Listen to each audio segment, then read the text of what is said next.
You see, I'm having a casual Monday night a few days ago, checking in with our buddies over there at the Living Force. It says they're revisiting the Foundational Five, and I just felt like at least somebody on the Legends side of thing needed to hop in there and just make sure and hold them accountable. That when they say they're revisiting the Foundational Five, what they don't mean is that we're just going to scrap all the Legends books from the list and make it a purely canon Foundational Five. So hold my own in the chat, trying to just represent pretty well the Foundational Five. You guys familiar with this? You know what it is? Foundational Five that we've Yeah. got at Utini. It's one of our cooler ideas that we've been able to use in the Star Wars fandom to help people get started with Star Wars books, right? Mm-hmm. Absolutely, yeah. Foundational Five is probably one of the first projects at Utini that I can remember. Trying to figure out what are the books you need to read if you're getting into Star Wars, right? It's in my opinion, the series of books that will introduce you to a greater depth of what could happen, and Yeah. it's a great stepping stone, right? So So it's not about the best books as much as like the five very good starting points Mm-hmm. for Star Wars books. Have you Yeah, read all the yeah. Foundational Five, Rick? Do you know what they are off the top of your head? I didn't. I had to look them up again because I know I'm It's familiar mostly with them. Legends. Yeah, but I have read all the Foundational Five. Looking at the list now. You want me to go through the list? Yeah, just read them out for folks. Just appreciate the fact that Yeah. we've got several Legends books on the list. Quite a few. Number I don't know if they're ranked, but the first one is Lost Stars by Claudia Gray. It's a canon book, a young adult, and then Darth Bane, Path of Destruction. The first of the trilogy, so that's a good teaser to get you interested. And then probably my personal favorite of all time, the novelization for Revenge of the Sith by Matthew Stover. Heir to the Empire, Timothy Zahn is on there, and good old Kenobi by John Jackson Miller. So yeah, definitely 5 of the greatest hits, I would say, yeah. for the Star Wars universe. Absolutely, and we've not revisited this in what 4 years since we cemented this list in stone. And now we're looking at potentially switching it up a little bit. Man. And it gives me anxiety because yeah, if y'all haven't watched it yet, go back and watch Monday Night's Living Force, revisiting the Foundational Five. Corey about sent me into a conniption Oh man. as he was describing some of the possible reasons why Heir to the Empire might get booted. Over the Right. rest of them? None of it was concrete. Basically, it just has aged differently than the others. It being a 30-year-old book, and some of the language and Yeah. some of the gendered terminology, and I was getting sweaty trying to keep up with my thumbs typing as fast as I could to argue for why this book has got to stay. And I just kind of felt like, you know what? We've got our own microphones here tonight. We should describe why Lost Stars should get booted from the list. Hey. I One, haven't read it. Just kidding. Freddie C hasn't read it. Let's replace it with Truset Bakura. number 2. There we go. It doesn't end. It just kind of stops. She just stopped writing. I don't Spoiler alert! Spoiler alert! Come on, man. hardly. I didn't say anything, but that was my biggest criticism about that book. But the second time I Thoroughly- read it, I liked it a lot more. But the first time, Yeah. I was not a fan. I liked it both times that I've read it, and the third and fourth. It's good. I've read it a few times. However, the biggest criticism that I have against it is I had a friend, one of the teenagers at church in Massachusetts, was like getting into Star Wars books. She started with, what'd you guys guess what she started with and friggin' loved? Darth I'll Bane. give you a hint. We've already said its name on the show tonight. You started with the Heir to the Empire. She started with the Thrawn trilogy Nice. Yeah. and loved it. Yeah. And Nice. loved it. Read all 900 plus pages of the, and then she asked me for a recommendation. You know what I gave her? What'd Lost you give her Stars? next? I gave her Lost Stars. She's a Uh-huh. teenager. I got a young adult Star Wars book. Everybody loves it. It's just like a sure hit. Like you take the book, you're gonna love it. Yeah. And she handed it back to me and made this face. I was like, "What? It's so good. You're gonna." And so then she proceeded to read the entire Zahn catalog. Wow. The entire Zahn canon. How do we? Because a lot of it's legends. We can't call it canon. The My brain doesn't work, man. Not I mean, tonight. throw on catalog. Are we? Catalog, that to me includes everything. The Right? repertoire. Legends. Repertoire. I like that. Repertoire. There you go. Thrawn would like that word. He's pretentious and all that stuff. It's so- artsy. Absolutely. Well, we don't know what's going to happen. However, if Heir of the Empire is booted, we're taking Legends Look Back on the road. Just straight out of here. No, I am excited to see what they're going to do with that. It's at least been thought-provoking and stimulating to consider what might happen. However, we might want to do like a purely Legends Foundational 5 because like, some of our recs are a little different than what they've got. That's fair. That's fair. Yeah. And have maybe both, a canon, or all three. Have a canon, Legends, and then greatest of all time. Like That's how I think it should go, right? That's- You have a greatest of all time. It's like, hey, this is the best of Legends. This is the best of canon. But if you're looking just for canon, here's your canon. If you're looking just for Legends, here's your Legends books. Yeah, we're not actually any of the decision makers on whether or not we're going to make the yeah, project not at all. to look like we want it. I just felt like somebody needed to defend Heir Yeah. to the Empire. Yeah. Absolutely. And that's definitely, I would say, foundational, because there's so much in the universe that is built upon that book. Like literally. And they said that. They Yeah. did at Okay. least say Okay. that. Okay. Right. Good. I haven't listened to it yet, so Shirtless Sabayoth, isn't going to defend himself. That's He's right. too crazy. that's true. He's Those kind of out there abs. on the island. He's got those abs. Absolutely. Absolutely. Absolutely. That's on accident. With that, With that, we've got another great Legends, almost essential Legends book. It's not in the Essential Legends collection. However, the Discord just recently did a book club over AC Crispin's Han Solo trilogy. We read it along with them, and we are going to give it the full roundtable treatment for the next 2 weeks here on Legends Look Back. So without further ado, let's get to it. Yeah. Give me a second. Whenever you press the button, let's get to it. do it. Boom.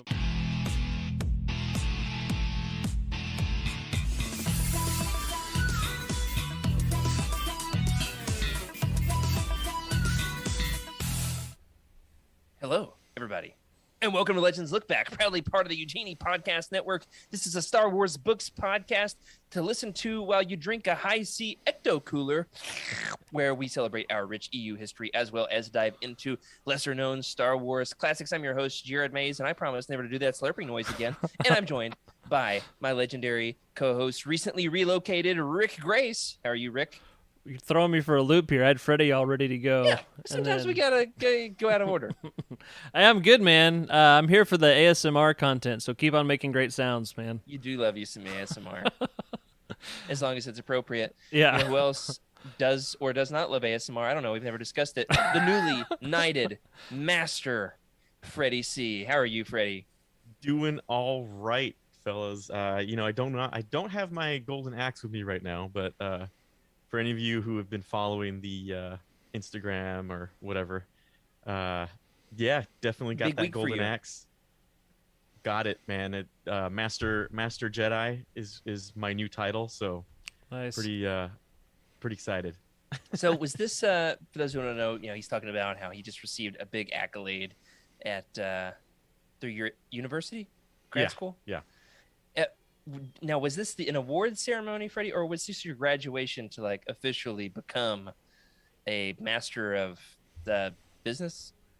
A master of Master the of- business. Master of the monies and the numbers. Yeah, exactly. This was a recognition for outstanding students who are about to graduate, who have done a lot with the community and improved the lives of people around them and have given the university a good name. That's really what the thing is for. And it Because was they've been watching Legends Look Back, right? yeah, exactly. They saw all my Legends Look Back content. Not just that. Also did a lot during the fire season with the Red Cross Yeah, and yeah. a bunch of other stuff. Servant leadership, as they say. Nice. No big deal. No big deal. NBD. He did, however, win a golden axe, and we're asking him to show it off on the show. So next Thraken Surf store, you'll see me in my Legends books. Mm-hmm. And Freddie, this is your cue to quote Gimli and say, "And my axe." I love it. That's My great. accent. Got it. Isn't that a line? Is that a thing? Yeah. Great. Yeah. Good job. I haven't seen those in like 10 years, so Oh going out man. on a It's been limb. a while. It's talking No. about other fantastical universes. It's like pretty sure there's a quote here. And my axe. Beautiful. my You axe. kind of got the Love it. dwarfy beard gotta- thing going on Is there. that a You short have to have joke? your beard No, this is a face. This is a face joke. Yeah. Okay. against the mic while you say that. It's part of the thing. Part of the ASMR of it all. Well, Yeah. we There you go. are so proud of you, Freddie. Absolutely honored to have you as part of the show. And we are missing Emily Day back again with us this week. However, the future looks bright. Things are looking good for them, and she should get to be back with us soon. In fact, I was making plans to work around her for the next roundtable, and she said, "Hey, you stop that. I will be back for that next roundtable, probably." So I'm very excited to have her back. It's been fun. Don't get me wrong, but it hadn't been the same without her, has it? No, it's Definitely not. Yeah, we. I was wondering, what the Utini maternity policy is, because it's about time, right? Like I'm all about maternity leave, and my wife, 2 and all days. that. Yeah, 2 but days is it. we miss Emily. We need her back. So Hold up. You make an announcement right here live on the show? not me. Rick, are you pregnant? No, I mean we've been over this. Nothing's changed. It's still still full term, but no delivery date in sight. Delivery I date actually, is hopefully after each espresso shot, right? Oh gosh. Yeah, I had chili and stuff tonight, so there might be. yeah, I've been hearing all about Rick's chili while we've been getting ready for the show. I'll tell you that much. I've been doing a video series for the day job, little 10-minute devotional series every day. This week being Easter week, and all for those who practice and celebrate. And one of my videos, I began with the story about the time that we were pretty sure Emily was going to labor live on the show. Y'all know what I'm talking about? She was Mhm. getting man. a little fidgety, and then she had this look in her eyes Yeah. all throughout the show. It's like, Yep. we about to burst, y'all. We about to burst. Yes, that's I'll never great. forget, man. Emily, if you're listening to this show, you powered through that episode. I don't know how you did that. Yep. It was magnificent. And then Uh, I false alarmed to Saul and told the entire team that she was having a baby that night, and it was still another 2 weeks. So sorry about that, and also Hey. congratulations, and can't wait to have you Yay. back. Exactly. But And go yeah, ahead. Emily should get an award, man. She's a trooper. that's right. If not a She'll golden get the, axe, like a the like Night Sister Golden Axe. Ooh, I like it. That'd be fun. what would be like Vibrate. a baby equivalent? A golden. Golden bottle. Ooh, oh no, a Yeah. training remote. A golden training remote. We'll have to figure out how to make Ooh. one. To shoot your Hey, babies No. Yeah, maybe it's not a good idea. when they cry. Train Hey, you them. stop Yeah. that. Gotta be quicker, kid. Yeah. Well, we're excited to have her back. We were very happy last week to have Tyler here with us on the show. Shout out to Tyler. Was that last week? It's been a long week. Was it really last week? Was that just a week ago? I think so. Well, we do have an update, however, on the Legends race to the finish. And guys, I don't have your numbers, so I'm interested to hear from you all. Tyler was very eager to brag about how much progress he has made on our Grand Legends competition. He has read, at least as of a few hours ago, 150 pages into X-Wing Mercy Kill. Very proud, Tyler. Everybody give Tyler a digital Good job. round of applause. I'm not going to, because it's competition and I'm going to beat you. And I'm not about to have you one-up me on my own show. However, I would also like to give an update on the amount of pages that I've read. You guys ready for this? Drum roll. I'm ready. Yes. This last Thursday night, I have read exactly Blow us all away. 0 Oh, Legends pages. Not a single one. Man, I even finished a book, and even though I started it like last year, I'm gonna count it. That counts as one. We're gonna keep the Gimli quotes going. That still only counts as one. It might not. Whoa. Do you use Goodreads? Ah, crap. Yeah. Goodreads, if you start a book in the previous year and finish it this year, does not count toward your reading goal for the year. Well, If you do a reading challenge. I don't think they run my life, so I will count it. He doesn't want to be told the rules. Never tell me the odds. Yeah. How about that impression? Was it That as was good as great. my slurping impression, or as Rick's Gimli? Somewhere in between. Somewhere in between. How about you guys? Have you read any Legends pages to update on this week? Where we at in the competition? I've got a I have feeling read- Tyler is winning this week. He's winning. He's definitely winning this week. This week, I can't even speak. Or maybe Rick, because he finished a book. Yay! Oh, nice. So how long did it take you to finish that, Rick? Why you gotta ask like that, Freddie? I think I started it. I'm right there with Jared. Prepare for a change after school is completed. Though we're gonna zip right through these. Someone in the chat said it last time. I do not have kids either. That's to your Don't have favor for a any- lot of reasons, Freddie. A lot of reasons. I could be on the bed for the next 3 weeks, just chugging through these and smoking through this competition. We'll see. On the bed or in the bed? Hey, man, in the bed, on the bed, Under the bed? with the bed, under the bed. It's been a week for all of us, in case you can't tell. So Yeah. we're very, very much happy to be here tonight doing this. Well, let us know who you think is going to win that. Let it be known, though, I did, however, read 2 entire Legends books just out of sheer excitement from us discussing starting the competition. Yeah. Before we actually started the competition. Those don't count. It's true. Tyler's not here to argue with me, so therefore it counts. Nope, doesn't It count. counts. I'm in the fight now too, so no. Here's the problem, Rick. What Here's does the problem. What does Goodreads say? Actually, Here's the problem. All right. The loser has to read a Star Trek book. it's true. That's not a punishment for you. You willingly read Star Trek books. I'm not going to be the loser, so He's I'm willingly ready to go as a red shirt to the convention. I mean, this guy, Yeah. Rick. Oh, dude, that would be He's- epic. What's a red shirt? Like for football when you No, practice for a year? it's a Star Trek meme essentially now, but in the original series, the characters that wore a red shirt inevitably were expendable and all died that very same episode they appeared. And so it's a joke of, oh, you're a red shirt, means you're going to die or get killed off. Now, later Star Trek shows started to make red shirts more important. Like Captain Picard wears a red He's shirt. a red shirt. Yeah. Anyway, don't let me I get want going on a Star clear Trek. shirt. Ooh.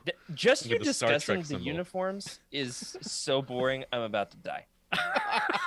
Just thinking about their outfits, I'm just like, this is atrocious. I will not read this. Oh, I can't wait for you to So I've lose. got to win. Tyler, you I'm slow rooting down. for you. Oh, I have read some Legends this week. It's an audiobook. I've been doing Kenobi, getting ready for our roundtable next month. Nice. Hey, that counts. Hold on. All right. Wait. Do rereads count? Yeah. No. I don't know. No, it's race to the finish. Because like I'm reading Wedge's Gamble, right? And so Okay. I've already read it before, so that one doesn't count. So Kenobi No, doesn't they count. do count because we No. said whoever reads the No. most Legends books by the end of the year. That's But we're true. racing to That's the the finish. competition. Yeah, but Well, it's gonna take you forever, Rick. let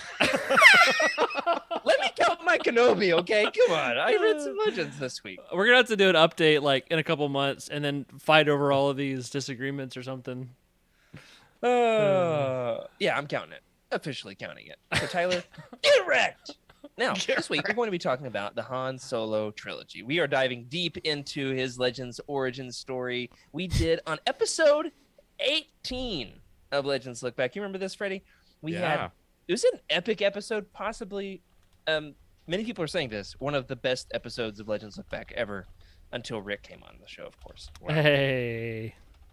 Both Eric and Charlie from the Ghost crew joined us just a few episodes before we ended up going to the video thing.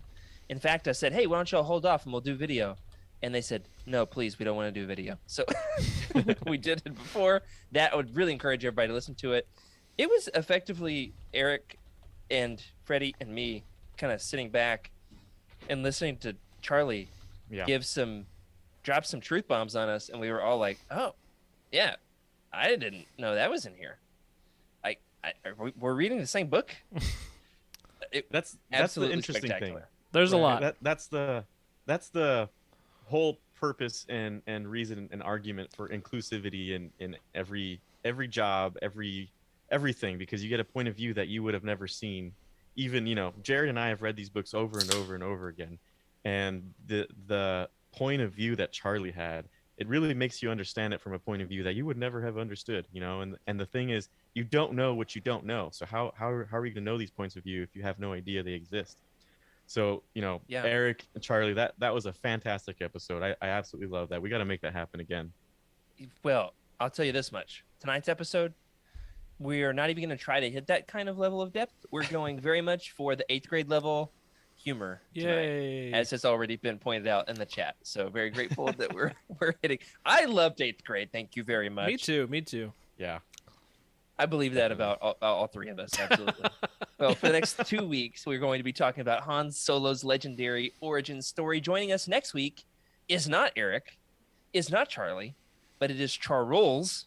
Started there. Dr. Charles Hankel is going to be telling us all about his love of this trilogy, and it is expensive. No, expansive. Dang it. Expansive.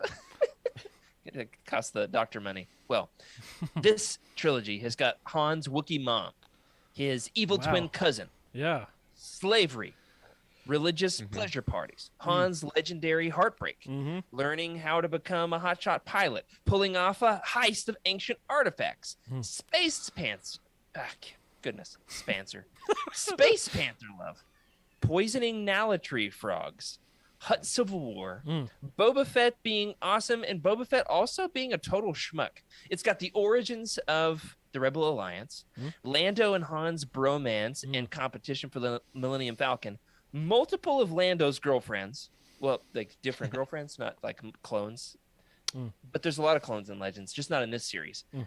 And last but not least, this series also has telepathic, addictive, enslaving space rhinos. And that's not an exaggeration. Are you guys ready for this? Oh yeah, so ready. It's gonna be nuts. Let's do the thing. Now, we do want to give a shout out to the Discord Book Club. I had some good folks over there a few months ago reading through these, and we were a little bit behind. So here we are, kind of catching up, giving our thoughts on the series. So if you participated in that or know folks who have, let them know about this episode and next week's so that you can join in. We'd love to hear your thoughts. Freddie, tell the folks the 3 books that are in the Han Solo trilogy. Yeah, so we've got the 3 books. We've got Paradise Snare, which was released in 1997. Hutt Gambit, which was released, I believe, later on that year, also 1997. And then Rebel Dawn, which was published in 1998. So one right after the other. Sometimes in Legends that didn't always happen, but in this case, if you liked Paradise Snare, guess what? Hutt Gambit was coming out soon after. Yeah, these came out within, a year? All 3 within 1 year? Right about a year and a half? It's crazy. Absolutely. I think she probably wrote all 3. Yeah. And then they released them in stages. What do you think? I think that's got to be the case. For them to be released that quickly, either that or she was just absolutely on a writing streak. But yeah, phenomenal. Yeah, Continue. Definitely. No, just AC Crispin, right? This is some classic Legends here, right in the Dark Ages. So if anybody was in love with Star Wars when it first came out, this was definitely something that was on some bookshelves. I mean, it was definitely a lot of. I mean, this is the history of Han Solo in Legends, and we had another series, right? Another trilogy before this, I believe. Was it before this? Oh, yeah, the Brian Daly. Yep, Brian Daly. Those were more of the adventures, Han Solo adventures, than the origin story, right? I believe so. Yeah. It's been a while since I've touched those. What's funny in reading this is the first time that I have read these through all the way through. I'd done the abridged audiobooks on books 2 and 3. I'd read the first one before. It's hilarious how they're very much shoehorned into this trilogy. Like there's a gap in Rebel Dawn where it's like, all right, Han's going off into the corporate sector for a year or 2 here. And then he comes back and he's like, oh, I got to tell you all about Blue Max. Have you heard about Blue Max? And we're like, all right, we get it. Crispin, we get it. Like, you really wanted to make sure you included those books. Sure. We know about Blue Max. It's so funny. Yeah. Yeah. So fun. But AC Crispin hits it out the park with this series here. This was like, for me, this was my baseline of the Han Solo movie and the portrayal, right? From here on out. And I feel like they did a good job. Han Solo, the movie was great. I loved it. A lot of similarities with this book, right? Yeah. Some takes on that we'll talk about later on in the show. So, for anyone who hasn't read these yet, pick them up. This is some classic stuff. Absolutely. Yeah. AC Crispin just passed away in. See, not sure. I thought I had this in the notes somewhere. A few years ago. 2013. 2013. Thank you. Yeah, just passed away in 2013. So may she rest in peace. Absolutely spectacular Legends author. However, these are her only 3 full-length Legends novels, which is shocking. Wrote just a few other short stories. I read one recently. I just read Tales from Jabba's Palace. She wrote The Fat Dancer's Tale. Wow. Which there's a few things in these books, I will admit, that like some of the language, it would not be the same today, such as I showed that title to my wife and she was like, I don't think I like that. Yeah. However, a very excellent short story, one of the very best in the entire anthology, and it's no surprise. A wickedly talented writer. Though I think if these were to be included in like the Essential Legends collection, there would be a couple of little word edits totally. I would make in order to. I don't even know how much detail we want to get into this. There's one word that's used very, with much frequency throughout the trilogy. That's just not how we use the word today, and the R word. And so I would want to see that revised for. I would not recommend. I would go so far as to say I would not even recommend anybody read these books if that is a trigger for you, because of just how horribly it is used throughout this trilogy. However, that's the 90s, and I'd like to think if these were reprinted, that would be adjusted. Yeah, and just a reminder to everybody, right? Legends were books written in a different time. Take yourself if you weren't back in that time, it's a little more difficult to understand. Find someone who was around during those times to understand what it was like, what was acceptable, what was not acceptable, and just remember that just like some very classic books in our literature, in our historic literature, right, like To Kill a Mockingbird, are all reflections of that time, what was acceptable, and that will change, right? That will change. Even canon books. I bet you anything we'll read these maybe 30 years from now thinking the same thing, right? So.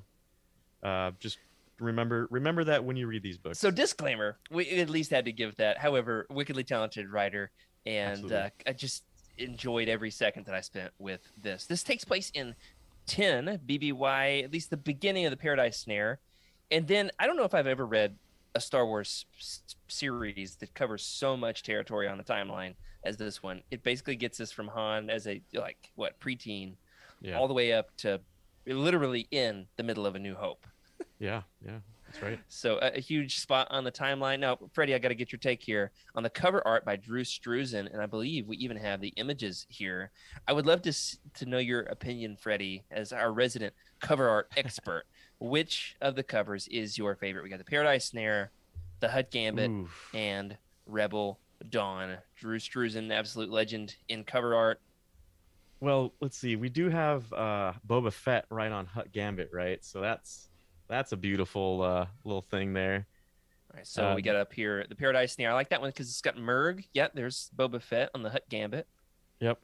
Love me some Boba Fett, and this is very tough because you've got different points of view of each one of these, right? And you've got go back through them again. Perfect. Yeah, let's look at these. So we've got is that Bria there in the bottom? I'm pretty sure. It's got to be. Yeah. And then you've got let's see on the next cover. Oh, you've got some Imperial shuttles in the background too, X-wings, some Hutts. Is there a couple Hutts there? I can't tell. Oh no, just X-wings. Oh, you know what? I love this cover. I'm gonna pick this one. Got some X-wings in there, some Boba Fett. I think the color blue. I think Rebel Dawn is my favorite of the 3. Not so much as there's anything on it that is especially all that spectacular, as much as it's a very iconic cover. It is. When I see it, I immediately think about 90s Legends books. Yeah. You know what I like about this? It's the end of this trilogy, right? Rebel Dawn, our boy Han, right smack dab in the middle, at where he should be in his full glory. So I'm down for that cover too. This is a tough one. I'm gonna go with Hutt Gambit. And Rick, what's your opinion? I think actually I'm gonna go with the Paradise Snare, because it's the most bizarre. Like, it's not what you know of. Han Solo. There's 2 other characters on there with him. You're like, who in the world is that? How come there's another woman? It's a lot of mystery and intrigue. That if you're judging a book by its cover, that one raised a lot of questions for me. Yeah, Drew Struzan's You don't done even so know much. who Murg or Bria are. Yeah. If you read the book. Yeah. Exactly. And just a shout out here to Drew Struzan, still alive, right? He was Yeah. I think he was born in like 1947 or something like that. Huge contribution to pop culture. Back to the Future, Blade Runner, Indiana Jones, Star Wars. Also did cover art for Alice Cooper, Black Sabbath, Earth, Wind and Fire. I mean, this guy is Wait, he did like album covers? Yep, he did album covers as Wow. well. No way. He even did, I believe he did a cover for Rolling Stone once. Anyway, Drew Struzan, Cool. he's got a name for himself. He knows what Yeah. he's doing, and the fact that he can grace these covers is great for me. It might be my favorite thing in all of Star Wars fandom, admiring Drew Struzan covers. Hmm. That and listening to HK47 talk down to people in Knights of the Republic. I am a sucker for that, for sure. Yeah. I want HK47 talking smack to Drew Struzan. That would be fun. Call him a meat bag. That'd be Hey, something. meatbag. Absolutely. Well, a couple other things in terms of behind the scenes introduction, and that is that there is also a sci-fi book club edition that was published right after the trilogy was completed in 1998. It has all 3 books in one hardcover volume. This just came up on the Utini team a couple days ago because one of our buddies, Frank, shout out to Frank, bless your heart, Frank. Frank tried to order a hardcover of Rebel Dawn and was upset that it was a paperback. Frank, there is no hardcover of Rebel Dawn. At least not by Which- itself. Not above board, at least. If Barnes and somebody's Noble is the only hardcover, right? well, Barnes. there's the Sci-Fi Book Club Okay, that's got all That's right. 3 in one volume, Yeah. that's right. and then the Barnes and Noble version also has all 3 books in one volume. Mm. But there's no hardcover of each of these books on their own. See what I'm Yeah. saying? Yeah. Jared, do you have that SFBC? Yes, not accessible this week, unfortunately. Do you have an image of it? No, I don't. Yeah, and- you vamp and I'll grab it. Well, I don't have that one yet, so I'm trying to get it, man. I've got the Corellian trilogy, but I don't have the science fiction book club of this one. And after reading it, I'm a huge fan. So I like the Barnes and Noble collection yes, the most. It's that beautiful cover. Ah, man, look at that cover right there. Yeah, All right. I do have that So one. this Yeah, was yeah. published in 2017. Oh, the Sci-Fi Book Club edition? No, I don't have Oh, okay. that one. The Barnes and Noble edition came out Yeah. in 2017. I think it's Yeah. still available in some Barnes and Noble stores. Wow, cool. It's got Han and Chewie on the spine, the Falcon on the cover. It's got a Legends banner, but it's not gold, so it doesn't stick out like a sore thumb. And then the back is, well, probably Jabba smoking a hookah. It could be several Hutts. There's a lot of Hutts. I'm thinking Jabba because you got Boba Fett hanging out with him. And then there's more. You all ready for this? Oh yeah. A bookmark like the Bible. Mm. I mean, Oh, yeah. I guess the Bible originally published without a bookmark on papyri, Sure. and then some Ralph McQuarrie like concept art. In here. Yes. Full color. We got the Bomar Monk castle in the back, and then what's in the? I don't even remember what. Oh, okay, the exact same thing in the Yeah. front. Double or nothing. And Yeah, I love these. Absolutely love these editions. Excited to see the Kenobi version coming out later this year. for sure. Oh, yeah, I was gonna absolutely. jump in and say too that the pages are good quality. Remember we talked about page and How are they typesetting, and smelling? mine's a little musty. It's an old, but yeah. I just like, good What do you mean quality it's old. print. It was printed 5 years ago. Was it really? I got it used, so who knows? That's right. No, hold on. He's at 2020. Oh, 2017. I think it's a 2013. You bought it from a smoker. That's what you did. That's possible. Or Here's the. pets. Somebody with pets. Worse, somebody with pets and smoke in their home. Oh man. Oh man. So there's, there's the cover. Yeah, good stuff. Well, let's talk about it. What do y'all say? Sure, let's do it. All right, let's take turns reading these summaries. I'll go first. Freddie, you're second. And Rick, you can read Rebel Dawn since you Woohoo! just finished it last night, and you can officially read the spoilers. I Yay. almost had to take these out for you, Rick. Thank you for not. I'm But glad I hey, didn't. All right. do make the spoiler warning now. So Yes. This will be spoilery for the entire Han Solo trilogy. For me, it took months to read all of this. So take your time. Come back to this. The show's still going to be here. However, it's live now, so you might as well just hang out. All right. So the first book is The Paradise Snare. Here's the gist of it. A young Han Solo's spice running job takes him to Elysia, where dastardly Talandatil rule a profitable glitter stem operation through using their bodily vibrations to enslave workers in a religious cult. No big deal. There, Han makes a friend, Murg, a girlfriend, Bria Theron, and an enemy, Terra Winza. That's basically all you need to know. There's a lot more, but they've got 3 books to talk about here. Take us away, Freddie. Yeah, all right. We've got next in the series, The Hutt Gambit. Han and Lando lead a showdown of smugglers alliance on Nar Shaddaa against the Imperials, who want to make an example out of the planet because the Hutts have abused the leeway the Empire has allowed them, and the smugglers are not taking it lying down. What do you think? One sentence. Is that enough? That's not bad. It's pretty good. It is just one sentence. Wow. Right in one sentence. And you know if what? only I could get a sermon into 20 minutes. Yeah, the struggle. The struggle's real. I could put an entire book into one sentence, but it is real. All right, Rick, you're up next. All right, and then the Rebel Dawn. Bria Theron needs her ex-boyfriend Han Solo to muster up his crew of smugglers and scoundrels to aid in the fledgling Rebel Alliance's mission to take down the Talandatil's glitter stem operation on Elysia. Euretha. Why does everyone want to go back to Elysia? I like it. Good joke. Yeah. And they all live happily ever after. Just kidding. Actually, Bria dies in a Rogue One-esque mission to retrieve the Death Star plans on Taprawa after driving a wedge between Han and Lando and betraying Han for her rebel aspirations again. But at least Han has Jabba. Actually, Han has to dump a load of spice in the process of making the Kessel Run in under 12 parsecs, which puts Greedo on his tail, leading us right into a little movie affectionately known as The Star Wars, or A New Hope if you really want to split hairs. Well done, Rick. Sorry for giving you. I gave Freddie one sentence, and I gave you. It's like I gave you Taprawa and Elysia. Oh man! And what was the? Oh man! Like wedge. Wait, where is? I had a hard time driving a wedge between Han. That's right. Yeah, that's good stuff though. Good writing, dude. Could have been worse. Could Yeah. have been worse. Oh, yeah. Well, there's no other place to start than with Han Solo himself. I mean, we could literally start with dozens of other characters. We're not going to. Because this is, after all, not the Terra Winza trilogy. You know what I'm saying? Mm-hmm. It's not the Lando Calrissian trilogy. However, I do need to read that one. It's on my list. I've DNF'd the first one so far. Uh-oh. See if I can Gotta keep power However, through it, man. They are referenced quite extensively in this series. So I feel like I pretty much got everything I need to know, right?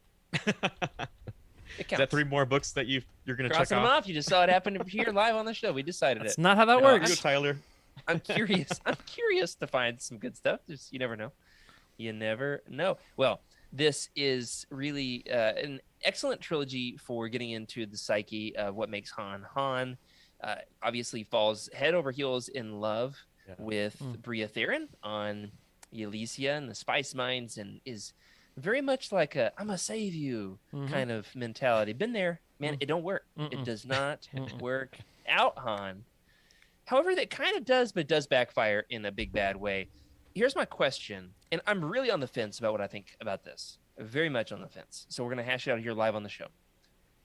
Do you think Crispin's Han Solo is consistent with Harrison Ford's portrayal of the character that we encounter in the original trilogy? I'm not sure that I love her. I love the trilogy, but I'm not sure I love her characterization of Han. I'm not sure. That's a good question, right? Let's go back to Han in Paradise Snare. He and the beginnings of his life, right? He's how do we put this? He's fresh. He's not the crusty, angry smuggler that we see in the sequels, and he's not quite the debonair quite yet, right? He's not the cold-hearted, I don't trust anybody, good-looking Harrison Ford guy that we see in the movies. I mean, he is in a part, but he starts off as almost too innocent. and too trusting, I guess, in a sense. But also, he still has this troubled background of being on his own. So, Yeah. does it reflect Harrison Ford? No, but it will soon. It will eventually, right? After Yeah. he's gone through the amount of things that he's gone through. Yeah. He's got to go through some pain in order to get jaded. Is that what you're saying? That's exactly it. Yeah. That's exactly it. That's what I was going to say too. Is that I don't think that her portrayal of Han is consistent with the film, and that's exactly what it should be, because it is a story of origin. It's his how he became that Han, and so I think it does a great job, because on the first couple chapters you do see a much more hopeful Han and his quick to find love, quick to have a good time, whatever, and that's not who he is in A New Hope. And so I think this whole series does a really good job at kind of telling us that story and working through all of that drama, I don't know, something. It's both. Yeah. It's really both. Yeah, it really is. So I think it was, are they the same? No, but that's good. It's definitely a story of change. He's a dynamic character through and through.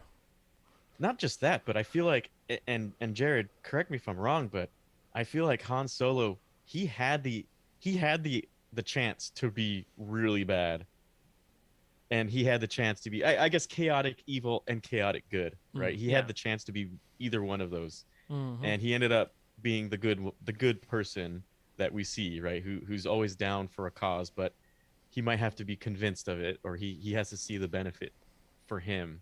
And in most cases, the benefit is money, because he's always short on it. Right.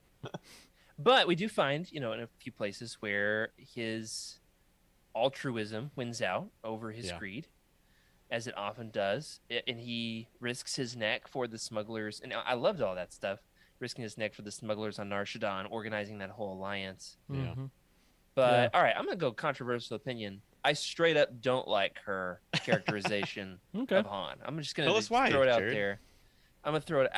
He's a little bit too wide-eyed, and all right, y'all know like old-timey movies where the hero is like, "Gee, guys, let's like a beaver cleaver kind of. Okay. Let's go down to the store. Nothing bad's going to happen. I'm sure those guys aren't going to jump us. Those dogs probably aren't going to bite us." That's her Han Solo is Beaver Cleaver to me. Okay. He's not cool. That. He doesn't have the swag of Harrison Ford.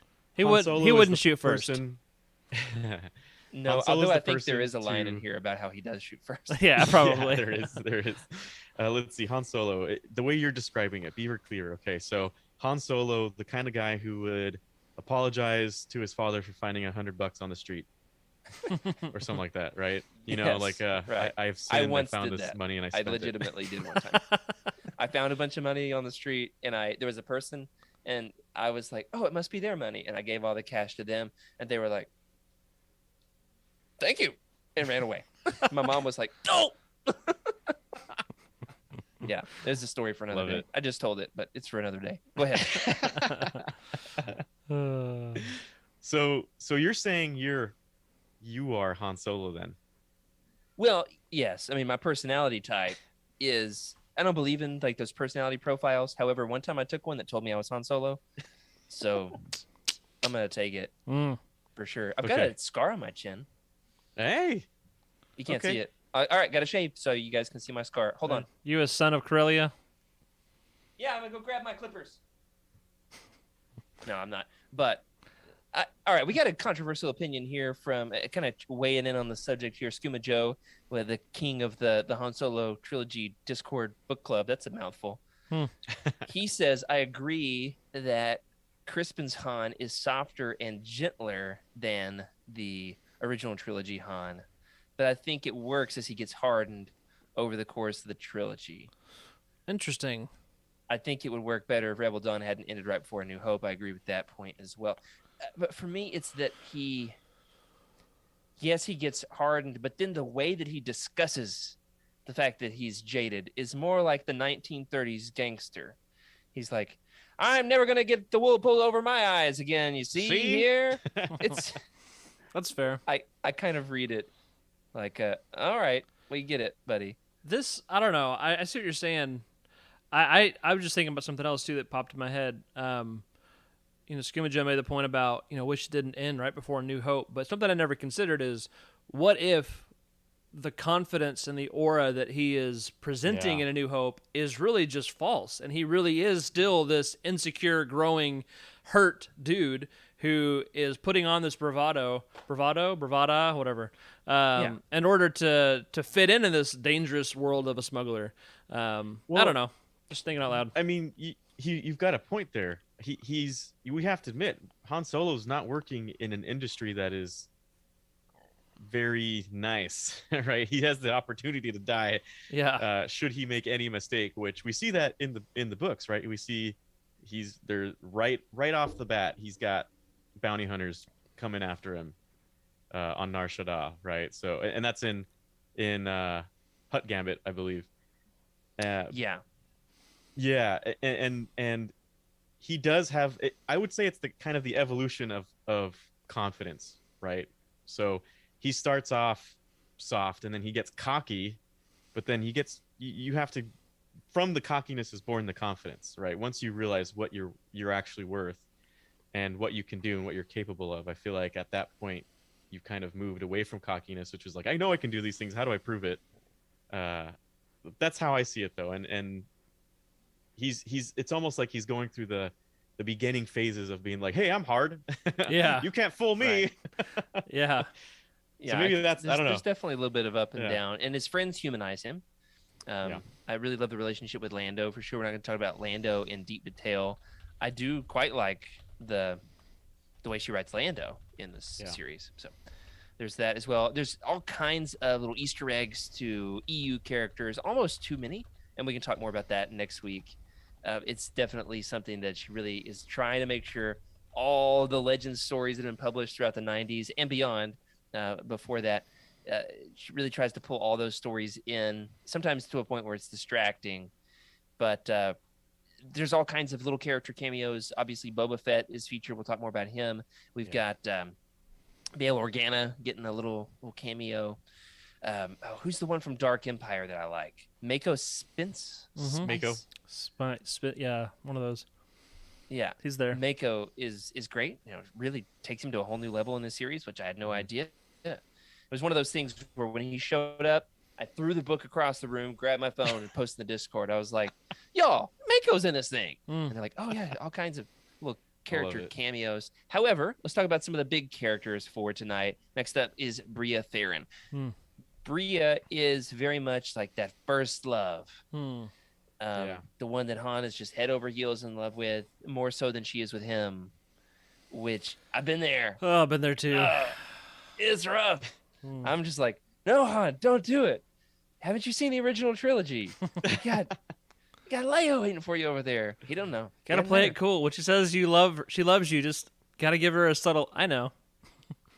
Yeah, he's got to get there, because in this one, it's like he's the one going way out of his way to say first, I love you, which I thought that was good. So let's talk about the romance here. I have a hard time even thinking about Leia in this entire series. Yeah, because I'm so invested in the Han-Bria relationship. It's so risky. Isn't that crazy? Yeah, so risky for Crispin to have given Han such a credible love interest. Yeah, when the Han and Leia relationship is one of the most iconic in cinema history. Well said. Right? Yeah, absolutely. Yeah, absolutely. Brave, super brave. That's exactly what I was thinking the whole time when I was reading it. Was thinking of Leia, and thinking, hey, the mother of your children's about to come. Like, but I really kind of want this to happen too. And it's almost like had a clone. Yeah, and it's almost the internal conflict in the head feels like a reality TV show. We know there's a thing that exists over here in the future. It's gonna go really well, and she's a princess too, and she's general, right? She's really great.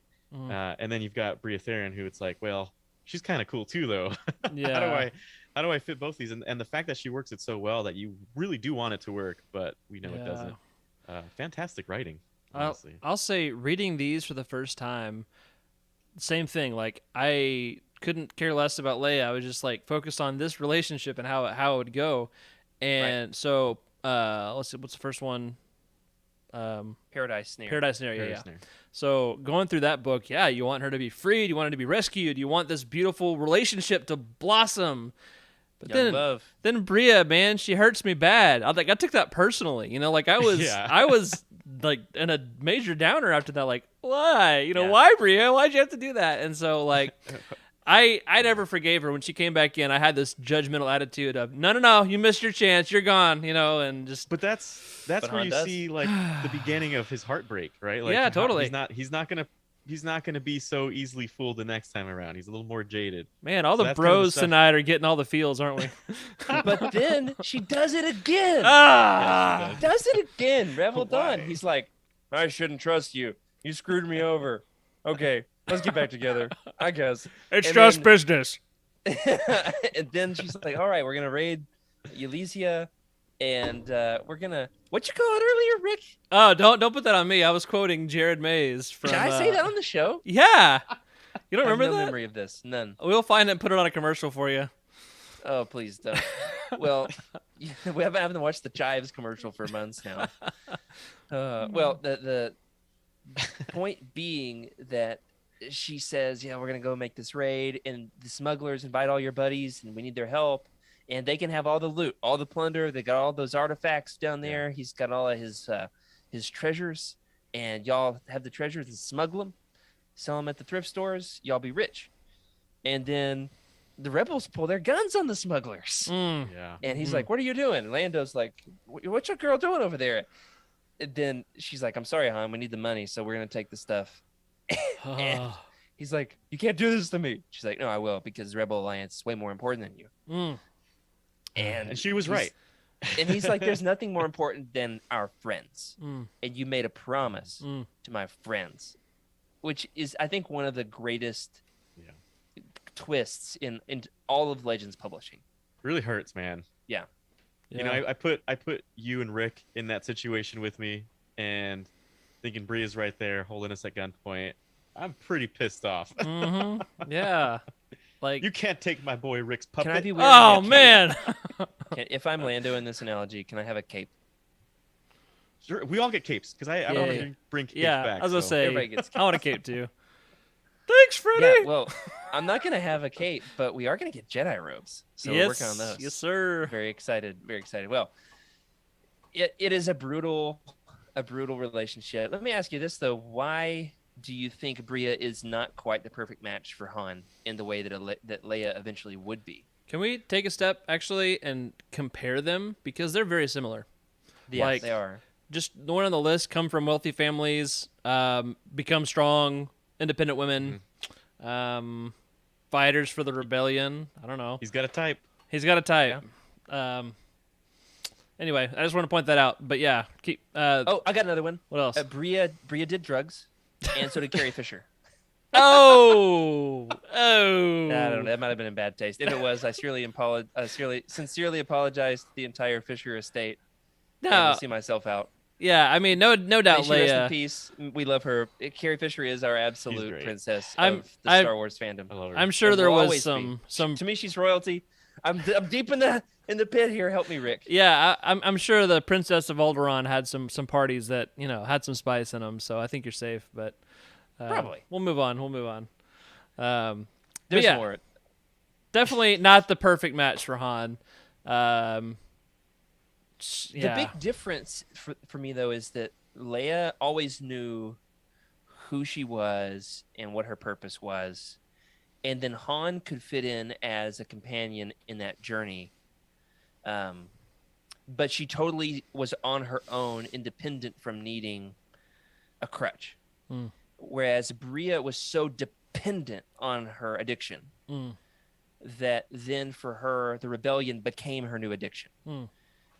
It became this driving purpose, and Hmm.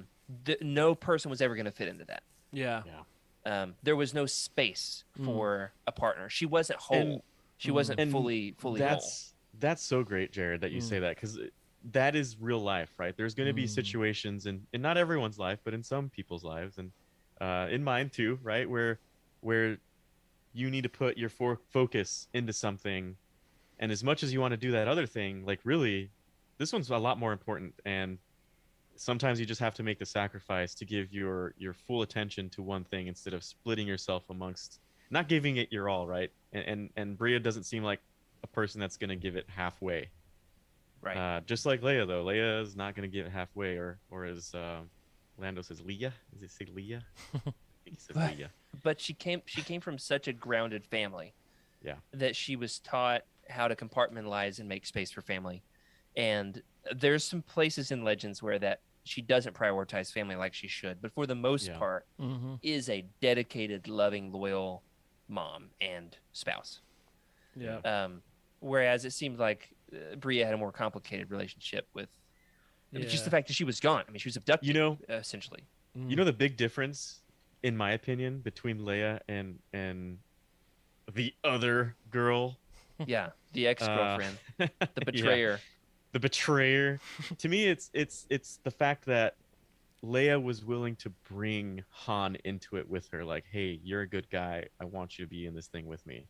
I want to include the thing I love in the thing I love, which to me is like the real relationship. Yeah. That's where real love is spawned between between people, right? Is you share hobbies with each other, you share each other's likes and dislikes, and you're not always going to agree on things. Could make me cry, but but in the true realistic sense of life, like Brea, she wasn't ready to bring Han into this, which means that she loved this thing that the rebellion, that was her love. Unfortunately, Han wasn't quite there yet. He didn't match with her, and she wasn't willing to bring him into it, which says something there. So ultimately, it's how much did one person love the other, and I think we all know Leia and Han are they truly do love each other. They'll do everything for each other. Not quite on the other side. So, I don't know. Those are my thoughts. Yeah. Yeah, Well said. we gotta play Well said. Han and Leia's theme after this for sure. Yeah, I agree, man. I really liked what you said about Leia included him with the love. We talked about the betrayer. She didn't hold loyalty to people as much as the mission, but Leia has both. She sees the people while still pursuing the mission, and it's not one or the other, it's together. That's very much who Leia is. It's good stuff. Beautiful. I don't know if we're gonna have a cry session later or get like a sermon written or what, but this is good stuff, man. I'll tell you what, I wrote a wedding script last week, 2 weeks ago. Nice. And I did make a Star Wars reference. There you go. It's very hush-hush. Can't talk about it. Yeah. But, all right, I'll tell you the one Legends reference I made, all right? And tell me this wasn't just perfect, just made for a wedding. What do you call it? A wedding sermon? That's not the right word. Sure. I don't know. Listen to this. From Revenge of the Sith. Ooh. Oh. Love will ignite the stars. Oh. That's going to be at somebody's wedding, y'all. I mean, Man. hopefully. I've only officiated one wedding, and guess what my first sentence was? Oh, no. Marriage. You got it. There it is. Marriage is what brings us together today. You had to. They actually requested it. I'm not even joking. It was an inside joke where someone else in the family had that same thing, and so they wanted me to. I believe the last one I did, could have been 2 or 3 ago, it was right at the height of the Hamilton craze. Oh, nice. Do you believe in that, Jared? I said, welcome to everybody. You did it. You're here. You're in the room where it happens. And I kid you not, the auditorium erupted. Nice. In applause and laughter. They thought I was I got way more nervous because then I had set the bar so high they thought I was hilarious. Oh man, that's tough. Like, that's tough. I've been there before. It's like, oh, that went over too good. Yeah. I did a preaching series on Peter, and I made a little spoken word, not rap, because I'm white as it gets, but like a spoken word. No, it was good. I didn't try to rap it. Yeah. I don't believe you. How does a middle-class fisherman end up in the middle of God's mission plan? Dang it, I already forgot how it goes. Yeah, it's not good. Yeah, it was really well written, but the delivery, I had to look at my notes 1,000 times before even now I can't even say it right, but it was really good. I'll have to share it with you later. See if we can find the video, then we'll believe you. Well, we talked about overdoing it. Yes. And going above and beyond, setting the bar too high. There has been a hot take, at least from the Discord, of somebody saying that perhaps Murg in the Paradise Snare is a better sidekick to Han than Chewie. What do you That's a hot think? take. It is a hot take. That is straight from the lava. And I think in the Paradise Snare, I would say at least this much, that Murg is a spectacular ancillary character. Yes. Oh yeah. Yes. That's the other thing. How do you write a character? Okay, I'm gonna round of applause to AC Crispin for giving us a love that could rival Luke and Leia. Oh yeah. Or Luke and Leia. Rivals that one for sure. We got those two steamy kisses. Oh. Whatever. I'm gonna roll with it. It also rivals Han and Leia. Han and Leia. There's not that kind of love in Star Trek. Just saying. And then of course, a sidekick that rivals Chewie. That's crazy to me. It is. That's a great point. Both a sidekick and a love interest for Han that compete with what we find in the original trilogy. Excellent point. Skooma Joe says, "Who could have said that? Let's get him and throw him in the fire." I believe it was you, Skooma Joe. Yeah, I believe it was you. So it basically says, at least in this trilogy. Now, I could give you that. Not that he's better than Chewie in the films. Because the authors have gone so far as to say this was the big point that was made in the creation of the New Jedi Order, for example. There was the debate about, can we kill off the family dog? Spoilers for the New Jedi Order. All right, you've been warned. Chewie bites it in the first... Rick hasn't read. Chewie bites it in the first book. And the big point... All right, you're safe, Rick. Come on back. You're good. The big point of debate was Chewie's hard to write for. Yeah. Chewie's hard to write for. Because he's so hard to write for, like, how do you write a character who only ever says this? Do you write the HRRRGGHHHH? Every time. Or do you have another character say, oh, see, what Chewie meant by that was this? Or a lot of times a Wookiee will have a protocol droid that interprets, or there's all kinds of crutches, but it's hard for the author and not fun for the reader. There's two ways to write for Chewie. One, as you just said, where we have an interpreter, and I think the best way to interpret it is writing a response where you can understand the question. Yeah. Right? Like, oh, Chewie, we're not going to go kill him right now. Like something like that, right? Yeah. You're like, what did he say? And you're like, oh, okay. He's talking about killing that guy. Of course I fixed the hyperdrive. Exactly. Or, in describing Chewbacca, right? Like, he looked upset or something. Very simple, where describes his moods or something like that. But those are, like, in my opinion, the only two ways you can really write them. Freddie, do you remember in the Thrawn trilogy? Oh gosh, man. There's a Wookiee with a basic. Yes.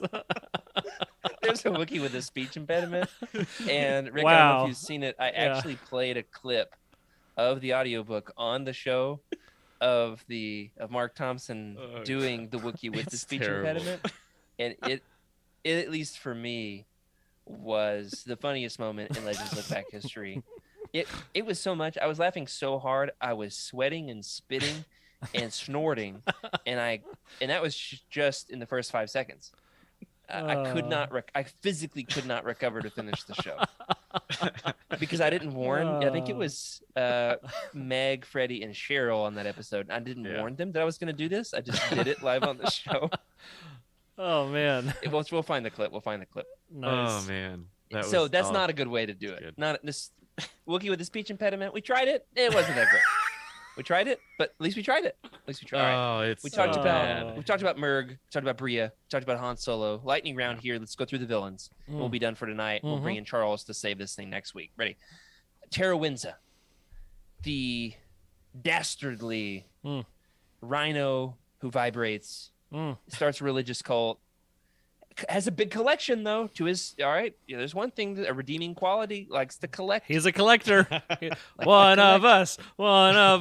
Hey, you might be a Sith, but you like collecting like me. The big difference is with Tara Winza, Rick, is that he notoriously reads his books before he puts them on the shelf. All right. You know what?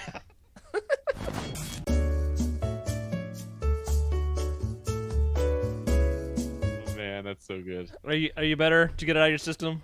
Yeah, nothing happened. Nothing happened. I'll be nice. I won't do it again. I won't do it again. All right. How does Tara Windsor for you rank among the great villains of the EU? I'm at least gonna put him B tier. I mean, he's like almost A tier for me.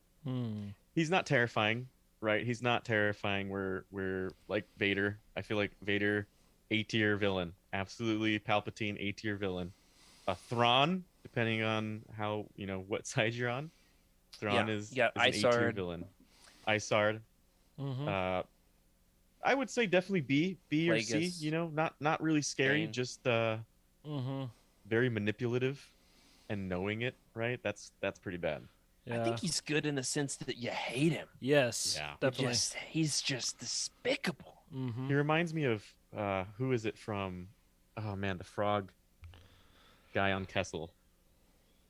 Morth Duel. Duel, yeah. Yeah, he's like in the same tier. Mhm. Morth Duel, right? They're like right at the same level. They're not terrifying. They're just disgusting. Yes, definitely. All right, here's the thing about Tara Windsor. He makes the Hutts look respectable. Yes.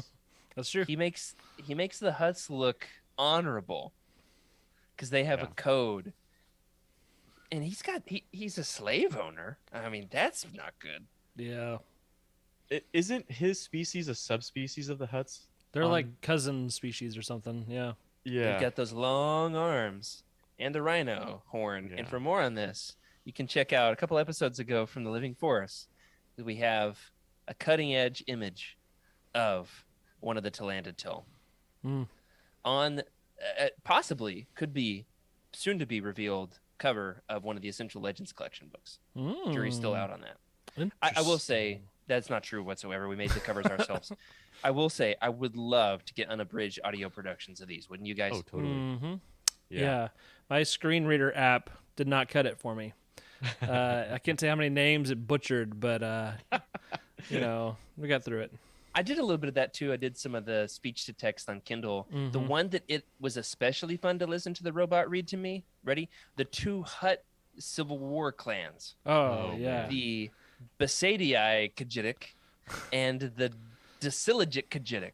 You listen to a robot say Desilogic Kajidik about 100 times, and it'll break something within you. It truly will. How do you say that, Freddie? Which one? But either of them. I said them like my robot friends, so you just say them however you want, like I a mean, human. Besadi, because there's two eyes there, right? So a little more That's emphasis true. there. That's true. Kajidik, honestly, Kajidik sounds correct. You could say Kajidik if I would you want to do that as well. I would go with Kajidik. Kajidik? But I don't know. Definitely not that one. No. Besadi Kajidik and Desilogic Kajidik is how I said them. They look like, even if you were to say it in the language, it would probably still sound the same. It's written the way probably are supposed to say it. I was gonna get some Hutties phrases for this week's episode. I forgot all about that.